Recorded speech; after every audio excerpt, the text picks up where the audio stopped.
किसी भी देश की आर्थिक मजबूती और विकास निर्भर करती है उस देश के इंफ्रास्ट्रक्चर पर। आज यूएस, जापान, चाइना वर्ल्ड के ऐसे देश हैं जो अपने देश के इंफ्रास्ट्रक्चर को मजबूत करके दुनिया पे राज कर रहे हैं, और जिसमें चाइना बहुत तेजी से आगे बढ़ चुका है। चाइना का मार्केट साइज इंडिया से लगभग 7 गुना ज़्यादा है।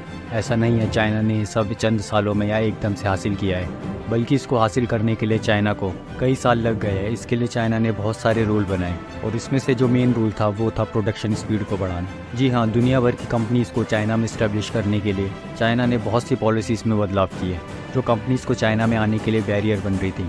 और जब चाइना ने सब बदलाव किए तो दुनिया की बड़ी बड़ी कंपनी चाइना में आई और उन्होंने अपनी इंडस्ट्री को सेटअप किया। और आज दुनिया के जो देश 1 मिनट में 1 यूनिट प्रोड्यूस करते हैं, वहाँ चाइना 7 गुना ज़्यादा यूनिट प्रोड्यूस करता है। और इसी ग्रोथ की वजह से चाइना आज इतना ताकतवर हो गया है कि अब उसने अपने देश की सीमा को बढ़ाने के लिए कई छोटे छोटे देशों को कर्जे तले दबाकर उन पर राज करना शुरू कर दिया है।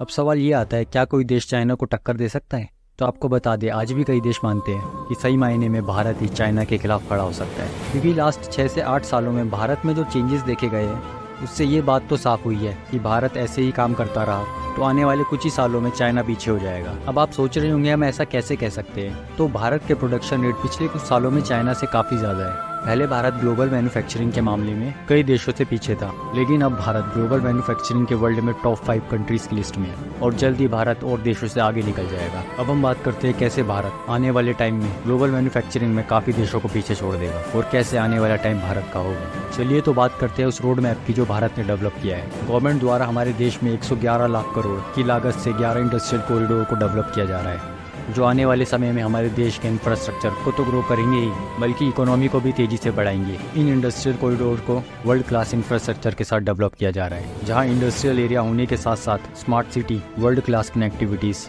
एक्सप्रेसवे कनेक्टिविटीज, वाटरवेज, रेलवे के तहत railway dedicated flat corridor, airport आदि का सेटअप किया जा रहा है। और एम्प्लॉयज़ को ध्यान में रखते हुए इंडस्ट्रियल एरिया में वर्क करने वाले एम्प्लॉयज़ को अफोर्डेबल हाउसिंग फैसिलिटीज़ और नेचर को बैलेंस रखने के लिए ग्रीन जोन की सुविधा भी इंडस्ट्रियल कॉरिडोर में होगी। टोटल 11 इंडस्ट्रियल कॉरिडोर है, जिनका रोड मैप कुछ इस तरह है। इन 11 इंडस्ट्रियल कॉरिडोर को हम आने वाली वीडियोस में हम 1 by 1 कवर करने वाले हैं। Ready to explore the world of land investment. Subscribe for valuable insights and stay connected with us on social media. And looking to buy and sell land, visit www.zaminjayadad.com now.